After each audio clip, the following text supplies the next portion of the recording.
Have you ever tried to help someone and it backfires in your face? Y'all, this is my story time of how that happened just to me.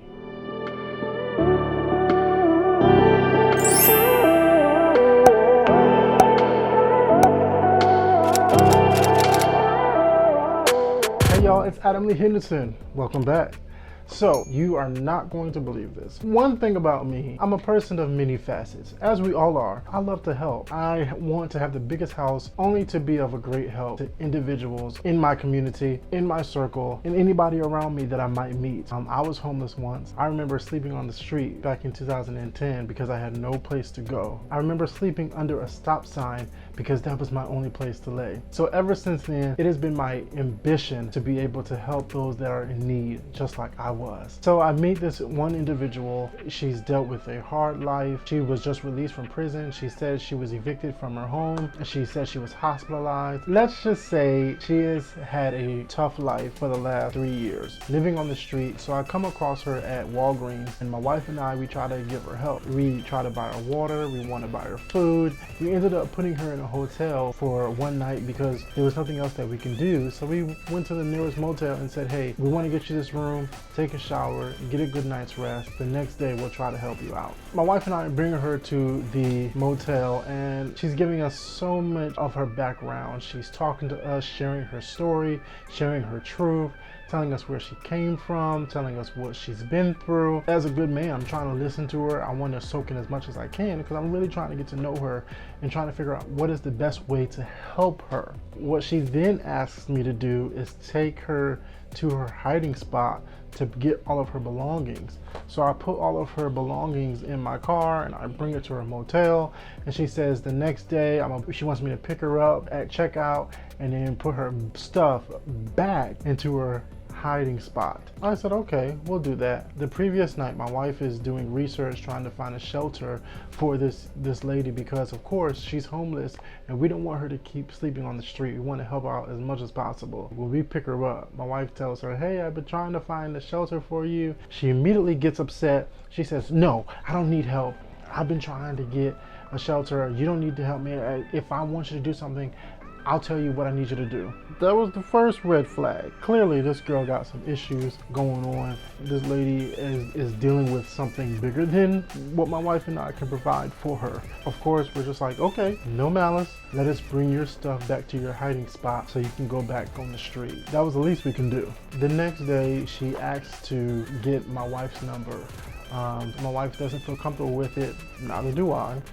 She asks to put her stuff in our place. That again, we don't feel comfortable. We don't want her to know where we live. We're just trying to help out the best way we can. We don't know this lady. We're just trying to help. As a resolution, I offer her to give her my Google account number. Call me if there's any issues. In a span of 1 week, she called me at least 7 times. At least 7 times. She's not making any sense in the voicemail, so clearly she's dealing with some issues, but of course, she's homeless. I'm trying to help out the best way I can. Probably about 3 weeks, I run into her again at Walgreens. I am finally happy that I ran into her because every number she has called me at, it's a different number. So I can't get in touch with her. She's calling me at random businesses asking to use the phone. So the number that she gave me isn't working, so I can't get in touch with her. So she's calling me from all of these different numbers, but not leaving me a number to reach her. Red flag number 2. She hasn't given me any information on how to reach out. When I run into her at Walgreens, I was ecstatic because I said, okay, I've been looking for you,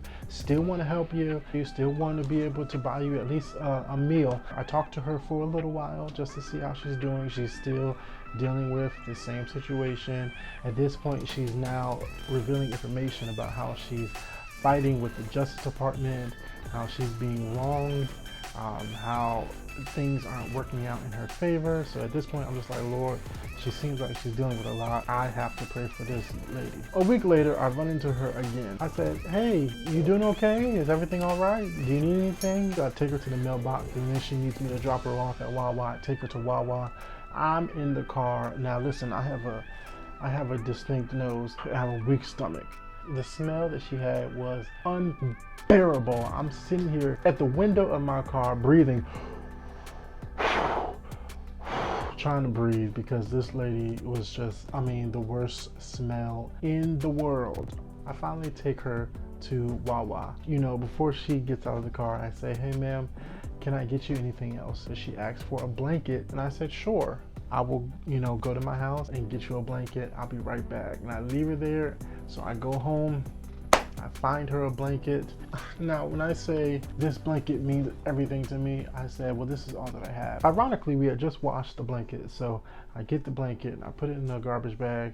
So I said, well, let me get her some water. So I bring the jug of water and I put it in the garbage bag and I rush it down to Wawa where I leave her. And the first thing she says to me is, oh, I don't need no water, but I'll take it. I can use it tomorrow. How about you say thank you? The next day I get a voicemail. I am confused at what the voicemail said.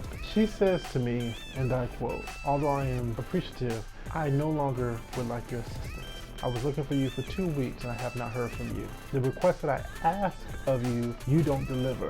When I asked you for a blanket, you gave me a thin blanket and it wasn't a benefit to me. I didn't ask for water, but you gave me some water anyway. I no longer need your assistance. Y'all, that crushed me because I did everything in my power to help this lady. She told me not to help her because I don't benefit her. Lady, what kind of animal are you to reject a hand? I was extremely discouraged because I felt like, Lord, I just want to help. I learned something. You gotta help people. Don't look for a return. Do it because that's what we're commissioned to do. Feed the homeless. Give shelter to the needy. Do the best you can. Analyzing the situation, my first thought was, I will never help out anyone who is homeless ever again. That was my first thought. But after thinking about it some more, I said to myself, it's not right to do that. It's not right to close your hand because one individual didn't appreciate what you did for them. That's okay. There's a world out there that needs you. Don't close your heart to someone who is maybe not there. I did the best that I could do. Am I gonna stop helping people? Am I gonna stop being a light that shines in this world? No, I'm gonna keep doing it. At the end of the day, do what you can. That's all you can do. But keep praying for those individuals because they're going through a lot. And so what I'm gonna do is keep praying for her. And if I run into her again, I'm gonna tell her how much that I care about her. But one thing I won't do is harden my heart for the next person that will appreciate what I can offer. If you like this video, go ahead and give it a thumbs up below. Leave a comment. Have you ever experienced something like this? Or maybe you dealt with something a little bit different. I would like to know. Lastly, in this climate we're living in, I know it's difficult, but please give someone a hug. Tell them how much you love them and tell them how much you care, because you never know, that might be the only time they hear it. And I really love you guys, and I thank y'all for watching. All right? Don't forget to subscribe. Love y'all. Peace.